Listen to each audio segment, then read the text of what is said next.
السلام علیکم ورحمۃ اللہ وبرکاتہ۔ ہمارے سماج میں نکاح اور ولیمہ میں جو خرابیاں پیدا ہو گئی ہے، رسم و رواج، فضول خرچ، بینڈ باجا، مرفع، آتش بازی کی شکل میں اب یہ ہمارے سماج کا ایک حصہ بن چکی ہے۔ ان رسم و رواج، بینڈ باجا، ڈی جے، آتش بازی کے بغیر شادی، نکاح پھیکی نظر آتی ہے۔ اب ان رسم و رواج کو ایک ہی وقت میں سماج سے نکال دینا، اس کا خاتمہ کر دینا ہمارے لیے مشکل ہو چکا ہے۔ اس کے لیے اسلام کے طریقے کو استعمال کر کے تدریجاً، آہستہ آہستہ ایک ایک چیز کو سماج سے دور کرتے چلے جانا ہمارے لیے بہتر ہے۔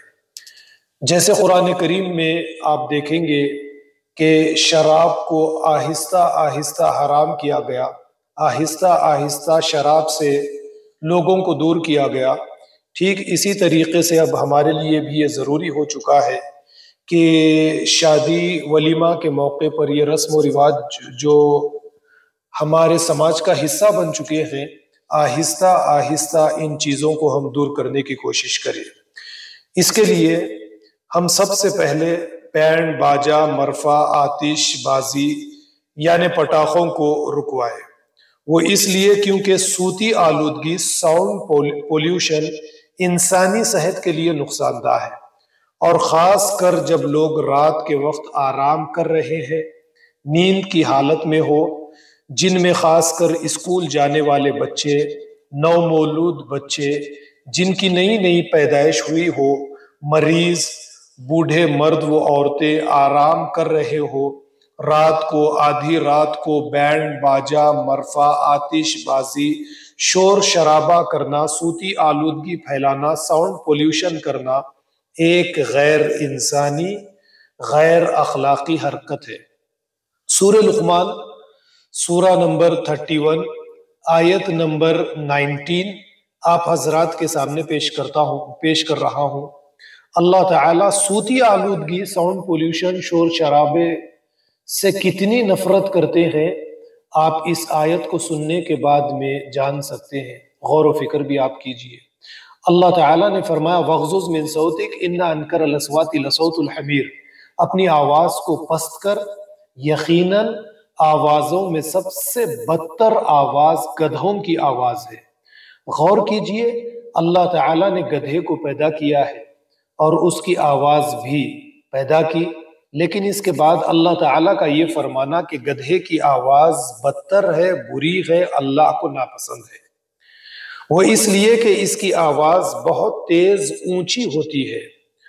اس کی آواز کے ذریعے انسانیت کے سامنے، یعنی گدھے کی آواز کے ذریعے ہمارے سامنے ایک پیمانہ مقرر کیا گیا، ایک پیمانہ رکھا گیا کہ جو بھی آواز اونچی تیز ہوگی وہ بدتر ہوگی، کیونکہ وہ انسانی صحت کے لیے نقصان دہ ہے۔ گدھے کی آواز ایک پیمانہ ہے، ناپنے کا آلہ ہے کہ جو بھی آواز گدھے کی آواز تک پہنچ جائے یا اس سے بڑھ جائے، وہ اللہ کی نظر میں بدتر ہے، ناپسند ہے۔ اور گدھے کی آواز 80 ڈیسیبل سے زیادہ ہوتی ہے، اور 80 ڈیسیبل سے زیادہ آواز انسانی صحت کے لیے نقصان دہ ہوتی ہے۔ وہ بینڈ باجے کی شکل میں رہے، مرفے کی شکل میں رہے، آتش بازی کی شکل میں رہے، ڈی جے کی شکل میں رہے، اسپیکرز، لاؤڈ اسپیکرز کے ذریعے رہے، یا مسجد سے نکاح کے بعد نوشا کے رشتہ دار، نوشا کے دوست گاڑیوں کا ایک قافلہ لے کر ہارن بجا کر شور شرابہ، ساؤنڈ پولیوشن کرتے ہوئے نکلے، یہ سب اللہ کے نزدیک ناپسندیدہ، غیر انسانی، غیر اخلاقی، غیر اسلامی عمل ہے۔ اس سے پرہیز ہمیں کرنا چاہیے۔ جس طرح آج یہ ایک رواج بن چکا ہے کہ نکاح تو مسجد میں کیا جاتا ہے، اور نکاح کے بعد میں نوشا کے دوست، رشتہ دار گاڑیوں کے قافلے کی شکل میں نکلتے ہیں، ہارن بجاتے ہیں اور ٹریفک جام کر دیتے ہیں۔ یہ ایک غیر انسانی، غیر اخلاقی کام ہے۔ اس عمل سے ہمیں پرہیز کرنا چاہیے۔ میں نے نکاح کے کئی خطبات کے موقعوں پر صوتی آلودگی کے نقصانات لوگوں کو بتائے، اور الحمدللہ کئی لوگوں نے اس سے پرہیز بھی شروع کر دیا ہے۔ لیکن پھر بھی سماج میں ایسے لوگ بھی ہوتے ہیں جو لوگوں کے حقوق کی پرواہ نہیں کرتے، یا لوگوں کے حقوق کے بارے میں انہیں شعور نہیں ہوتا، علم نہیں ہوتا۔ خوشی کے نام پر بینڈ باجا، آتش بازی، ڈی جے سے یہ پرہیز نہیں کرتے۔ انہیں لوگوں کی صحت و آرام سے کوئی لینا دینا نہیں ہوتا۔ شہر حیدرآباد اولڈ سٹی میں بینڈ باجا، آتش بازی، پٹاخوں نے سیلاب کی شکل اختیار کر لی ہے۔ ہر گھر، ہر انسان اس کی لپیٹ، اس کی زد میں آ چکا ہے۔ اب سوال یہ پیدا ہوتا ہے کہ اس کو ختم کرنے کے لیے کیا کیا جائے؟ علماء کرام تقریریں کر کر کے تھک گئے، الفاظ ختم ہو گئے، زبانیں تر ہو گئی، تقریریں، تحریریں، وعظ و نصیحت سب بے اثر ثابت ہو گئے۔ اب کرے تو کیا کرے؟ اب کیا کیا جائے؟ اس صوتی آلودگی، ساؤنڈ پولیوشن کو روکنے کے لیے کیا کیا جائے؟ ایک مثال آپ کے سامنے پیش کر رہا ہوں، ذرا غور سے سنیے۔ جب سیلاب آتا ہے اس وقت اس عذاب سے نجات کے لیے دو طریقے استعمال کیے جاتے ہیں۔ ایک طریقہ، جہاں سے پانی آ رہا ہے وہاں پر بند تیار کر دی جائے تاکہ پہلے آنے والے پانی کو روکا جائے، جہاں سے پانی آ رہا ہے اس پانی کو روکا جائے، اور اس کے بعد جو پانی آ چکا ہے اسے باہر نکالا جائے۔ یہی دو طریقے ہیں، اور یہی دو طریقے اس ساؤنڈ پولیوشن کے عذاب، سیلاب سے بچنے کے لیے ہم استعمال کر سکتے ہیں کہ ایک بینڈ باجا، مرفا، ڈی جے کے آگے بند تیار کر دے، یعنی بینڈ باجا، مرفا اپنی سوسائٹی میں آنے ہی نہ دے۔ سماج کو اس چیز سے صاف کر دیا جائے۔ اگر کوئی رات کو، آدھی رات کو بینڈ باجا، مرفا، آتش بازی کے ذریعے ساؤنڈ پولیوشن کرے، آپ اس کے خلاف قانونی کارروائی کر سکتے ہیں۔ صوتی آلودگی، ساؤنڈ پولیوشن کے خلاف سخت سے سخت قانون موجود ہے۔ قانون کے تحت آواز کا پیمانہ مقرر کر دیا گیا۔ ہر ایریا کے حساب سے ساؤنڈ لمٹ مقرر کی گئی، یعنی ایک آواز کا پیمانہ مقرر کیا گیا ہے۔ ریسیڈینشیل اگر کوئی ایریا ہے تو 50 ڈیسیبل صبح کے وقت سے زیادہ آواز نہیں جا سکتی، کوئی اس سے زیادہ آواز نہیں کر سکتا۔ رات کے وقت 45 ڈیسیبل سے زیادہ آواز، ساؤنڈ پولیوشن نہیں کیا جا سکتا۔ اور اسی طریقے سے سائلنس زون اگر کوئی ہو تو صبح کے وقت 50 ڈیسیبل سے زیادہ آواز نہیں جا سکتی، اور رات کے وقت 40 ڈیسیبل سے زیادہ آواز نہیں ہو سکتی۔ سائلنس زون سے مراد اسکول ہے، کالج ہے، ہاسپٹل ہے، وغیرہ وغیرہ۔ تو یہاں پر یہ پیمانہ مقرر کر دیا گیا، یہ قانون نے آواز کا پیمانہ مقرر کر دیا ہے۔ اب اس کے بعد کوئی رات کو، آدھی رات کو مرفا، بینڈ باجا، آتش بازی کے ذریعے صوتی آلودگی پھیلائے، یعنی ساؤنڈ پولیوشن کرے، تو ریسیڈینشیل ایریا میں رات کے وقت 45 ڈیسیبل سے اگر کوئی آواز آگے بڑھ جائے تو اسے سزا ہو سکتی ہے، پنشمنٹ مل سکتا ہے، اور سزا کوئی معمولی سزا نہیں ہے۔ سزا کیا مل سکتی ہے؟ آپ اگر یہ جاننا چاہتے ہیں تو دیکھیے، اس کے لیے 5 سال کی سزا مقرر کی گئی ہے، اور جرمانہ یعنی فائن بھی لگ سکتا ہے، اور فائن کوئی معمولی رقم نہیں بلکہ 1 لاکھ روپیے ہے، جرمانہ ہے۔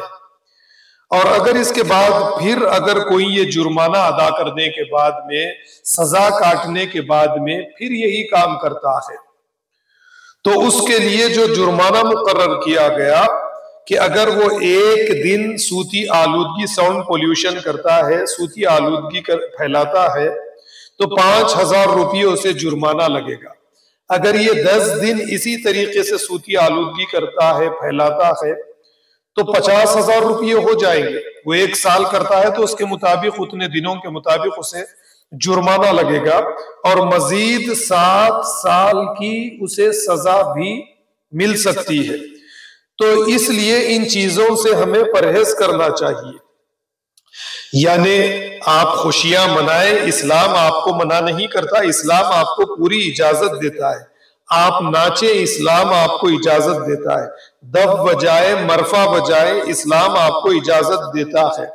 لیکن اس کے لیے میرا اپنا یہ مشورہ ہے، اس کے لیے ایک جگہ کا انتخاب کر لیا جائے، کوئی ایک خاص جگہ کا انتخاب کر لیا جائے۔ اور میری اپنی نظر میں بارکز بڑا میدان اس کے لیے بڑی بہترین جگہ ہے۔ وہاں پر نوشا کے دوست، نوشا کے رشتہ دار ایک جگہ پر بڑے میدان میں، بارکز بڑے میدان میں جمع ہو جائیں، ناچے، مرفا بجائے، دف بجائے وغیرہ وغیرہ۔ اس کی اجازت اسلام نے بھی دی ہے، لیکن تہذیب میں رہتے ہوئے، مہذب طریقے سے، تو اس کی اجازت دی ہے۔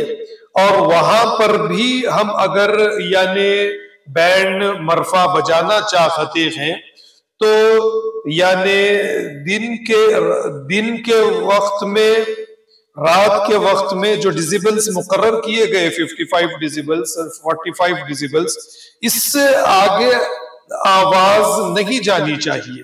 اس کا خاص خیال ہمیں رکھنا چاہیے۔ اگر ہم اس طریقے سے کریں گے، ہمارے پڑوسیوں کو، سوسائٹی میں بسنے والے افراد کو ہم سے کوئی تکلیف نہیں ہوگی۔ تو اس کے لیے بارکز بڑا میدان ہمارے لیے بڑی بہترین جگہ ہے۔ اور اسی طریقے سے سارے شہر حیدرآباد میں، اولڈ سٹی کے سارے مسلمان اگر خوشیاں منانا چاہتے ہیں، منائیں۔ لیکن جو طریقہ میں نے بتایا کہ اگر آپ کی سوسائٹی میں کوئی میدان ہے، کوئی کھلی جگہ ہے، اس میں آپ خوشیاں منائیں، مرفا بجائیں، لیکن آپ خاص خیال رکھیں جو اس کا پیمانہ مقرر کیا گیا ہے، اس پیمانے سے آگے ہرگز نہیں بڑھنا چاہیے۔ تو کسی ایک جگہ کا انتخاب کرے تاکہ کسی آرام کرنے والوں کی نیند میں، ان کے آرام میں، مریضوں کے آرام میں کسی قسم کا کوئی خلل نہ پیدا ہونے پائے، اور ہمارے ان خوشیوں کے ذریعے سے دوسروں کی صحت ہرگز خراب نہیں ہونی چاہیے۔ آپ دیکھیے عرب کے اندر نکاح کے موقع پر، ولیمہ کے موقع پر خوشیاں منائی جاتی ہیں، وہ ناچتے ہیں، گاتے ہیں، دف بجاتے ہیں، اور ان کا ایک مخصوص ان کا ڈانس ہوتا ہے، ان کا ایک کلچر ہے۔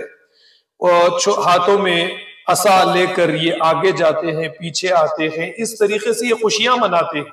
لیکن یہ سوسائٹی میں کسی کو تکلیف نہیں دیتے، بینڈ باجا، مرفا، آتش بازی وغیرہ وغیرہ کے ذریعے یہ کسی کو تکلیف نہیں پہنچاتے۔